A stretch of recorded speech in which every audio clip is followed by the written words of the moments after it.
In this episode of We're the Dudes, a review and discussion of the 2024 film Unfrosted, starring and directed by Jerry Seinfeld. Plus, what's the deal with Jerry Seinfeld's recent comments? We'll talk about all of it next. We're the Dudes. All right. What's up, dude? How you doing? Right. Good. How you doing, man?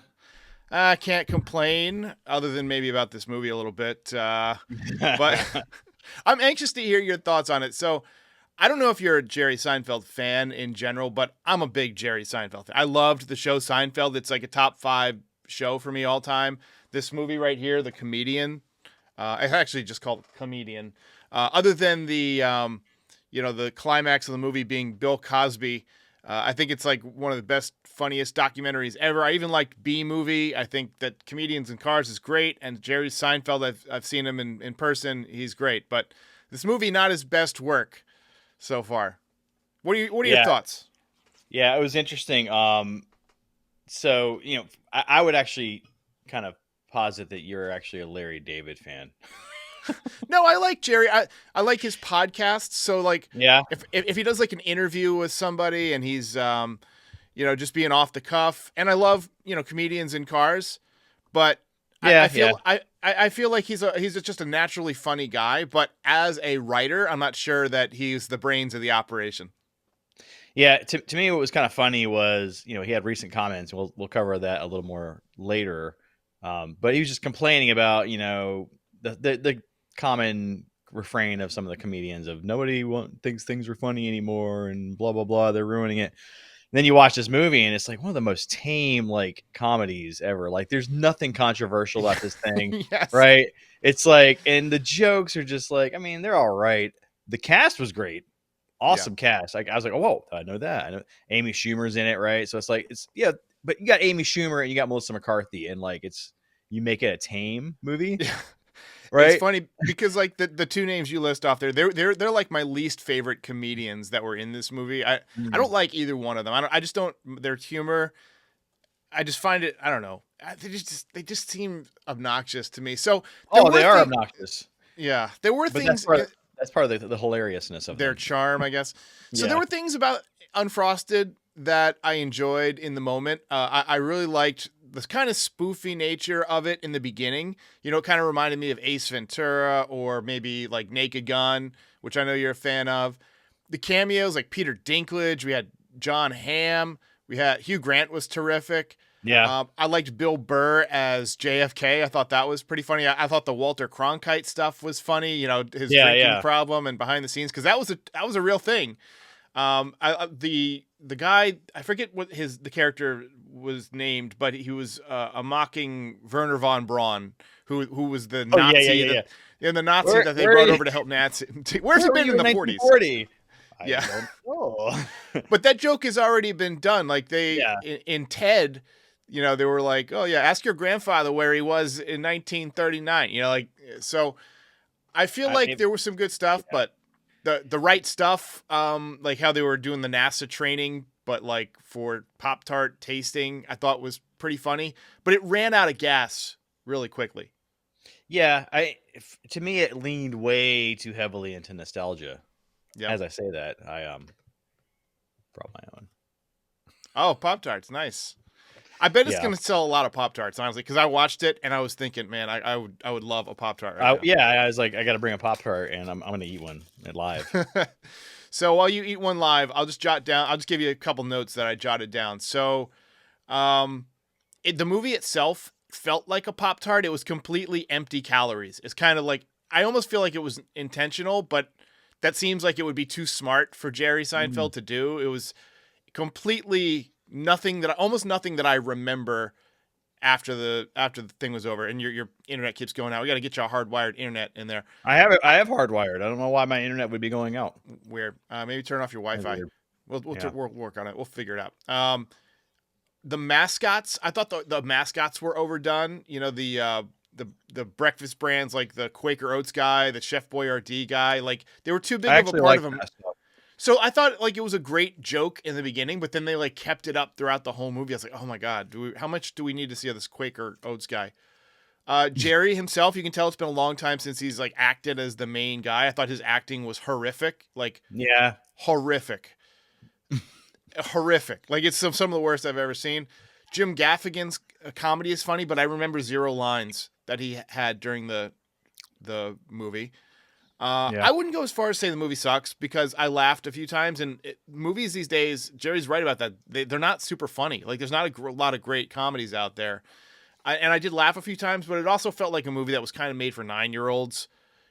And yeah, but it was made for 9-year-olds in the 60s or something, right? So it felt like it was, you know what I mean? Like it was made for people who grew up around Pop-Tarts or whatever. And so those people are 70 now. They're not going to find this movie funny, I don't think. The ratings on Rotten Tomatoes are horrific right now. Critics at 42% fresh, audience at 50% fresh.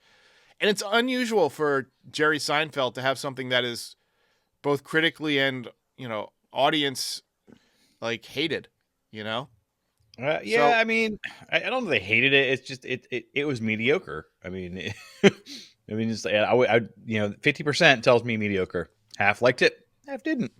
Yeah.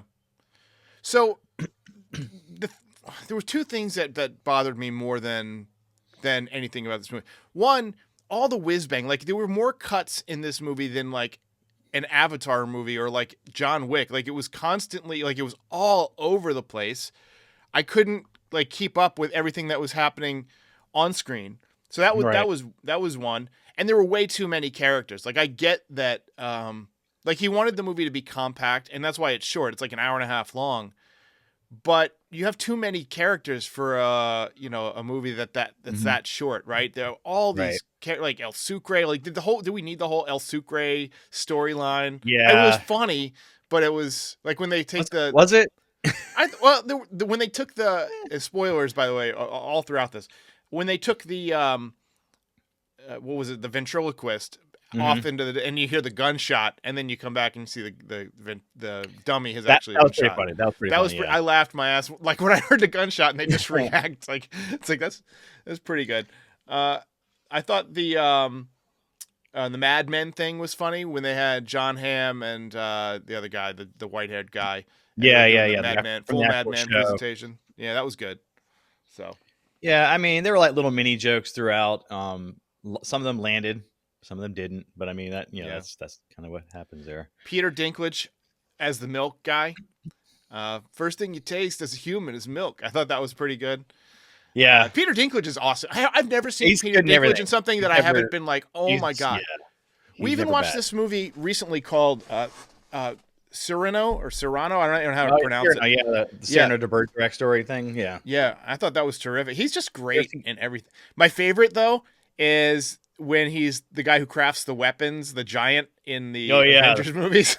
My hands. Have you seen The Station Agent? I have not. With him in it? No. It's pretty good.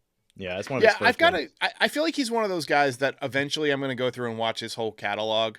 And just I do that occasionally usually when people die, like when, Tupac died, I went through a little phase. I listened to every song that Tupac, made. And then of course he came out with 3 albums after that. So, yeah. Well, I mean, so his best role, Peter Dinklage's best role, and I can't believe you didn't mention this, was Elf. Oh yeah. Angry Elf. He's an angry elf. Yeah. My wife called him Angry Elf. That's what we call him. So I was curious about B Movie's audience score, and it didn't do much better than this one. So really, yeah, it was like 50% tomato meter, 53% audience score. Huh? That's odd. So, maybe movies are not his thing. And again, I go back to the Seinfeld thing. Like, I loved Seinfeld. I love the show, and I've been watching a lot of Curb, and I'm like, you know what? This is Seinfeld, but it's just like Seinfeld unhinged, right? Yeah, just completely like over the top, and it really kind of. And it brings us back to his comments, and let's get the exact comments here. So let me pull this up. So he basically was blaming the extreme left, whoever that is, is they're ruining comedy and television because you just can't say anything anymore. Come on, guys, I want to say whatever I want. And then you start to think about like, oh, maybe he's right, and then you think about it a little more. You're like, no, because you got Curb, and if you've watched Curb, yeah. that's it's very anti woke, right? Yeah, it's how it's executed is pretty funny, you know. Yeah, it's like and I think a lot of people are pointing this out, but it's like it's the difference between making jokes that are good and punching down, like taking easy targets and just like El Sucre is a good example, right? A caricature of a drug lord. Let's just make a joke about that because it's easy and people can think it's funny, right? It's lazy. And, if you watch Seinfeld, you're like, okay, well, Larry David is really the reason why this is funny. Like Jerry Seinfeld does great too, right? And I'm sure he helped a lot with the writing. But overall, and the characters, all the characters are great. It doesn't work without Elaine and Kramer and George, right? But if you think about his body of work and you're like, is he really that funny? I mean, his funniest thing was dating a high schooler. Oh, Sasha. Now, I honestly think comedians in cars getting coffee is like one of the funniest things. And I loved his stand-up in his olden days, like when it was about like everyday type stuff. We went and saw him in person at DPAC probably, I don't know, 6 months ago. And I'd say about half the jokes were really good, and some of them just didn't land. There's a lot of vacation stuff, old rich white guy stuff, like, that's, I just didn't relate to because I'm old, not old and rich. But I do think to an extent, there has been a stifling of comedy. People get there. You can't make the argument that people are not more sensitive these days. People are definitely more sensitive. You know what? So you have to think about like generations and how humor changes every generation, right? And what it comes down to is not so much that they're sensitive. It's just the stuff's not funny anymore, right? It's not funny to make fun of trans people anymore because it's like, okay, I've heard that millions of times for one. And two, there's actually real people behind this that are really hurt by this, right? So, I mean, I think people are starting to have a different idea of what's funny and what's not. And then you have like, this newer generations, which are more soundbite humor, TikTok shorts, reels, right? The attention spans, I mean, throughout generations have shortened. You bring up a good point.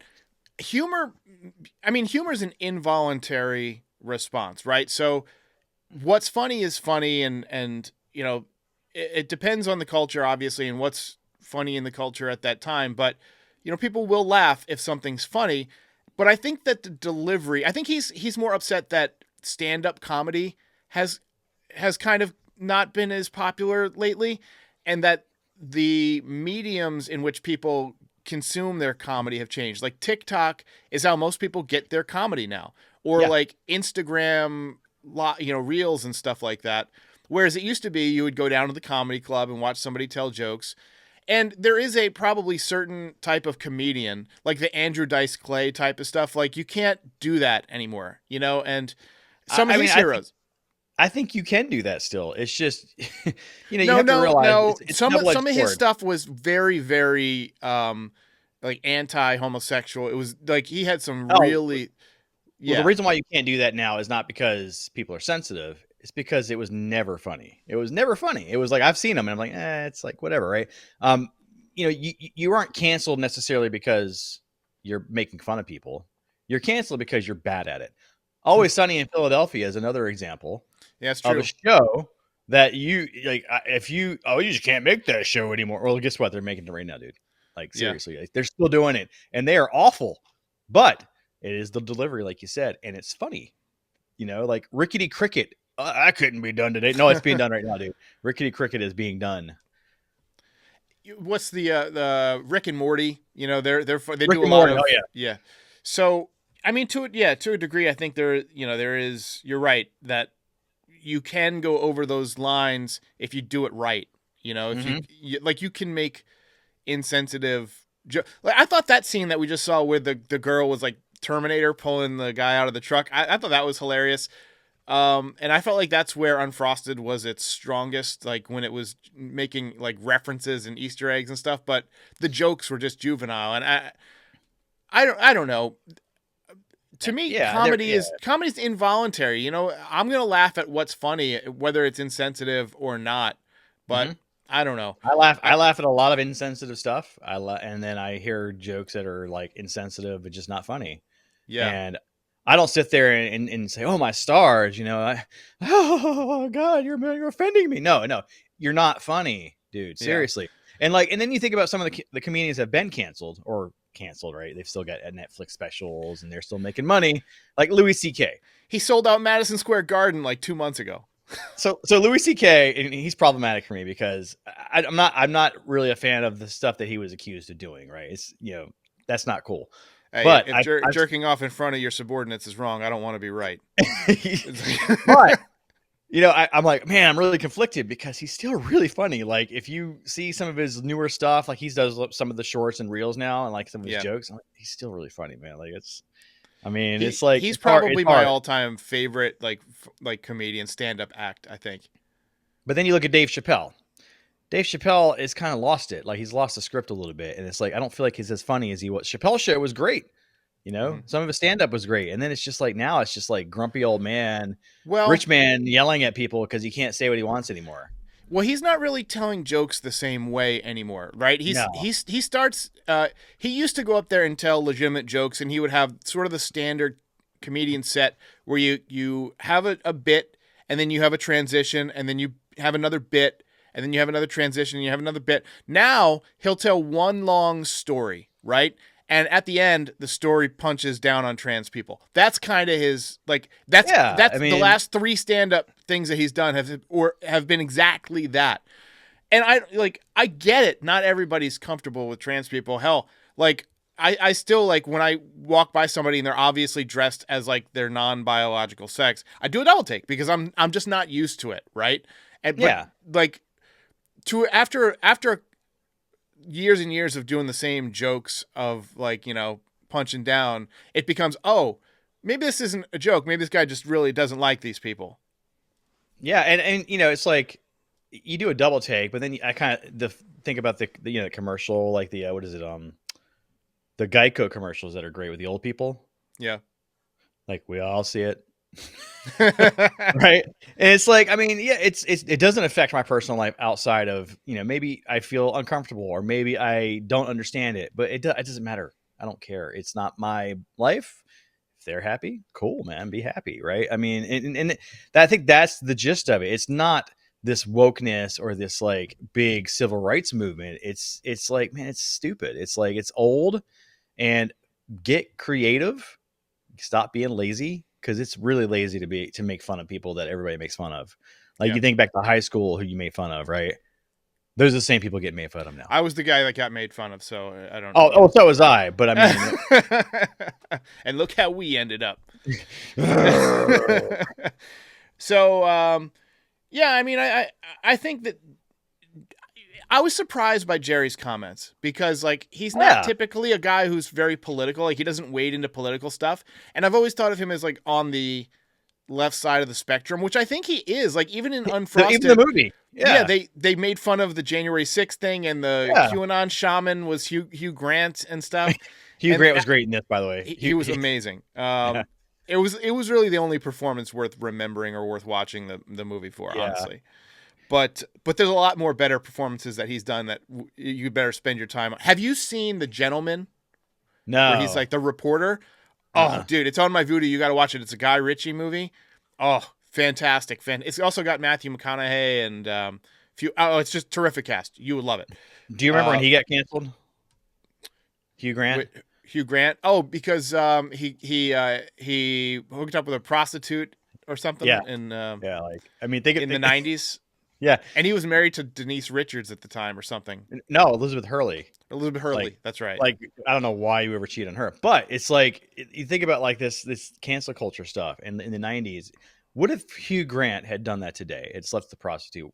He'd probably still be canceled, right? I mean, at least for a little while. Like, no, don't do that. Even though, like, now like sex work is kind of like more accepted. Yeah. But he wasn't really canceled. He had a timeout. All these guys have been canceled at timeouts, right? Yeah.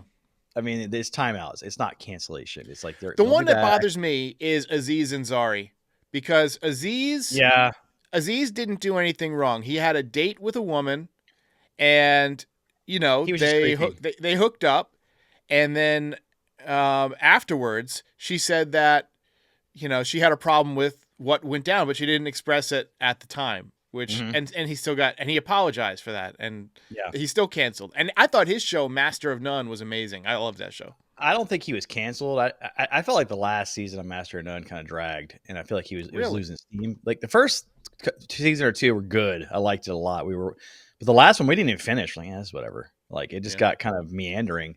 And I don't know that he's canceled. I mean, like it's just some of it's just where do you find work? I mean, like what roles are you going to have?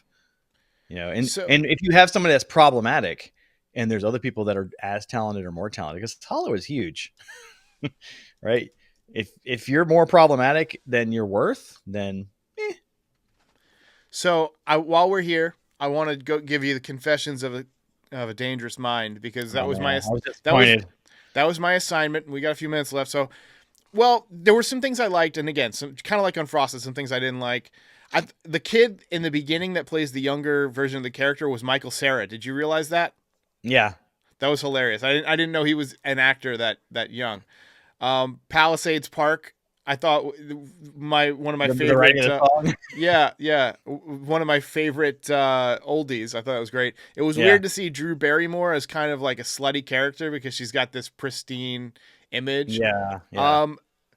After he gets recruited by George Clooney, he goes to that little camp where they're teaching him how to kill people, and the instructor accidentally kills a guy. I thought that was a great scene. Yeah. Thought it was one of the funnier scenes. And then all the clips from the dating game, like before it was live, was funny, where it was like super raunchy.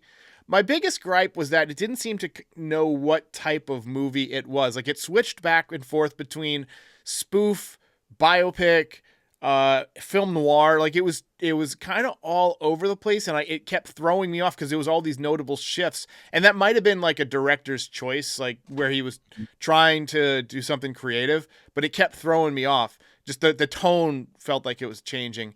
But I did think the cameos were pretty good. Julia Roberts was good. I felt like George Clooney's character was underused, like his talent and his ability. And I don't think like he nailed the role. Like he typically nails everything he does. And so like about 3/4 of the way, I found myself just being like, all right, let's wrap this up. You know what I mean? So I didn't love it. I didn't hate it, but it definitely, it was worth a watch. I'm glad I watched it. Now I could talk about it. And I like Sam Rockwell. I think Sam Rockwell is like one of the greatest actors that's underrated that we have today. There's a movie called Richard Jewell where he plays a lawyer fighting for this guy who, the guy who discovered the bombs at the Atlanta Olympics. He's great in that role. He's great in, I want to say Moon. Oh yeah, Moon. So Moon, I like it, but I haven't watched it in a long time because I remember it put me to sleep. I remember liking it, but it just like it was the setting or something, like the sound or whatever. It just made it had a very tired. It had a very 2001 Space Odyssey taste to it.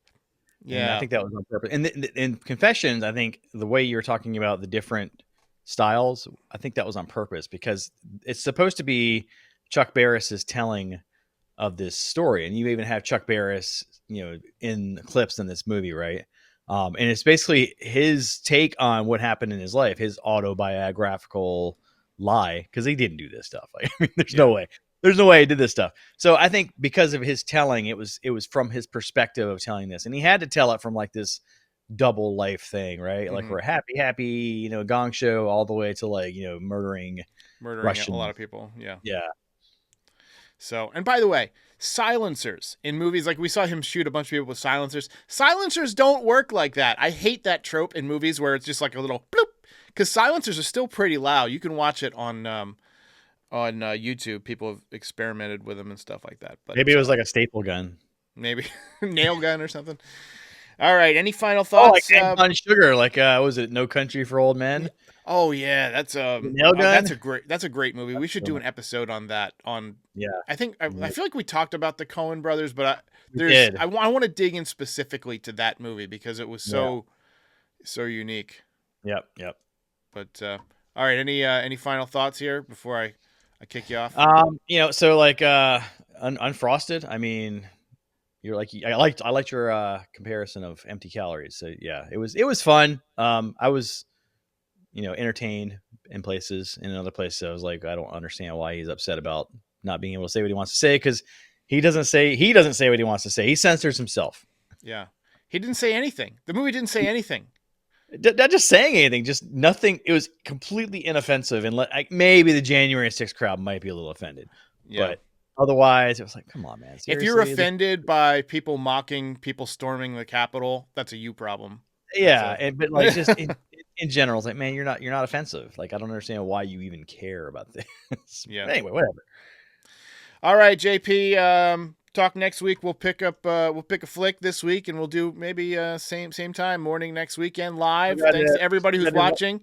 We have to say like and subscribe because we have we're over 1,000 subscribers now, so that's good. I think since we started this podcast, we've maybe added 20 or 30 subscribers, but we're going to keep it going and keep trying to 20 or 30 to build it up. That's not bad for a small channel, you know. Every little bit counts, right? I mean, So remember, we got to do the Lighthouse. So we got to do the light. All right, maybe we should do that this week. I've been wanting to watch that, so I need a good weird movie. Yeah, all right, weird. Ladies and gentlemen, we'll see you next time. All right. The Dudes would like to thank you for watching and remind you that if you've made it this far, you should probably just go ahead and subscribe. Let us know what movies, shows, or topics you'd like to hear the Dudes discuss on a future podcast. We'll see you next time.